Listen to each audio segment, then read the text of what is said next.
Hello and welcome back to the Celebrity Almanac channel. It's going to be Valentine's Day pretty soon, so happy Valentines to all of the lovers out there. I thought what would be a very interesting Valentine trivia video would be I'm going to discuss a number of celebrities whose birth dates are on February 14th on Valentine's Day. So let's get right into it. The first celebrity, a well-known celebrity, Jack Benny, was born on Valentine's Day, February 14th.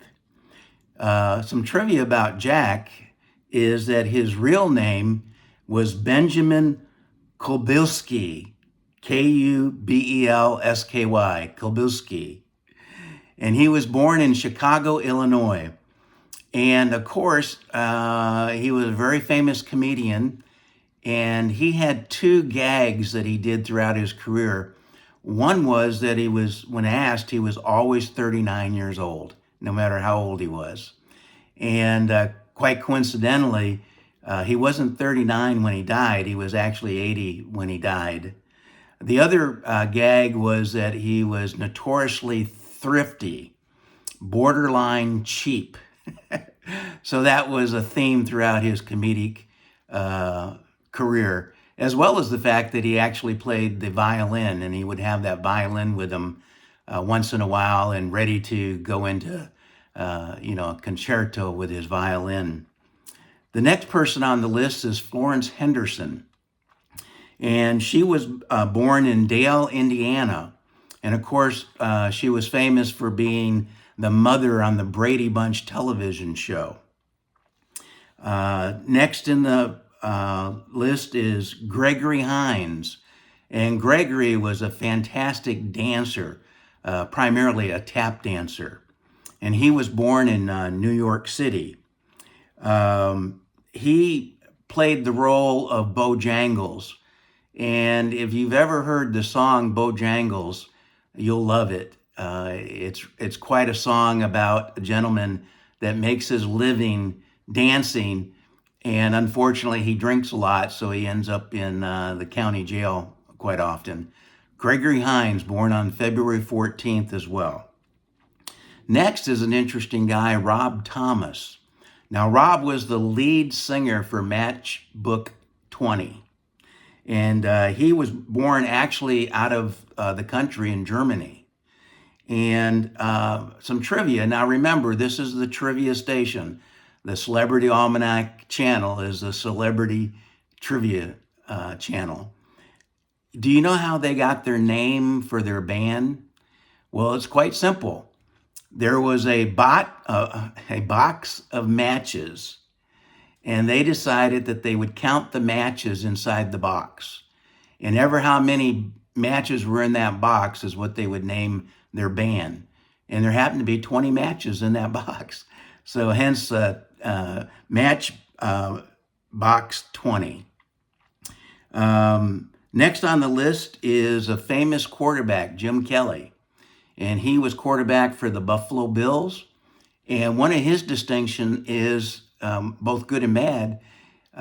He took the Buffalo Bills to the Super Bowl 4 times consecutively, one right after another. So 4 years in a row, the Buffalo Bills were in the Super Bowl.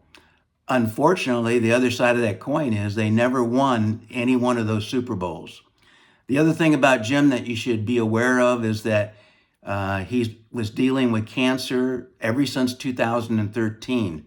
And the good news is that even though he went through all of that turmoil with therapy, in 2025, he was told that he's cancer-free. So good for Jim Kelly. Another quarterback was Drew Bledsoe. He was born on February 14th as well. And Drew was the quarterback for the New England Patriots. And the distinction there is when Drew got hurt, in came Tom Brady. And you know the story behind Tom Brady, all of the Super Bowls that they won, how long he was with the New England Patriots. So when Drew got hurt, that opened the door for Tom Brady to come in and do all of the spectacular victories that he did, including, I believe, 7 Super Bowls. Next on the list is Michael Bloomberg. And Michael Bloomberg, believe it or not, his net wealth from his company is $80 billion at this point. Quite a substantial amount of money. But he also was the mayor of New York City. And I'm looking here, he was a 3-term mayor for New York City. And he was born in Boston, Massachusetts. Michael Bloomberg, 3-term mayor of New York City. And finally on our list is Carl Bernstein. Carl actually was born in Washington, D.C., which is quite ironic because he ultimately worked for the Washington Post newspaper, and with the other reporter at the Washington Post, Bob Woodward, they're famous for breaking the story on Watergate that eventually led to President Nixon's resignation. So there are our celebrities born on Valentine's Day.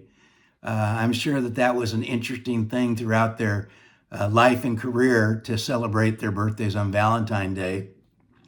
And with all of our usual videos, I like to end with something very inspirational and appropriate.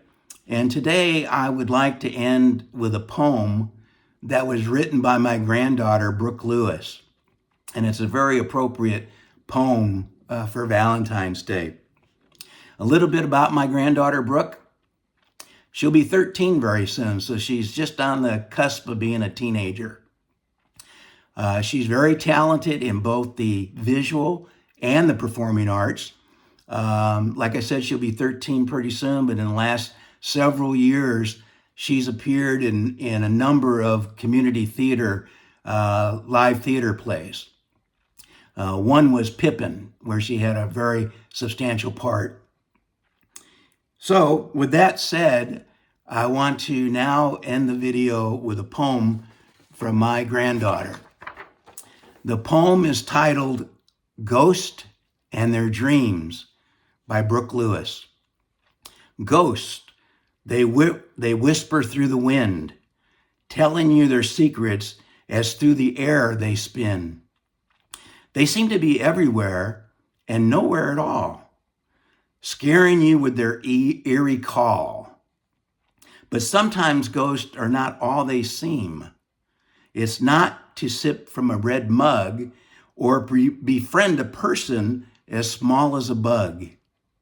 It's something more simple. They only want a hug. So on this Valentine's Day, if you happen to run into a ghost, don't run off and don't be scared. They're probably just looking for a hug. Thank you for watching. I hope that you will like this video and subscribe as we're still trying to get to our 1,000 subscribers. Thank you.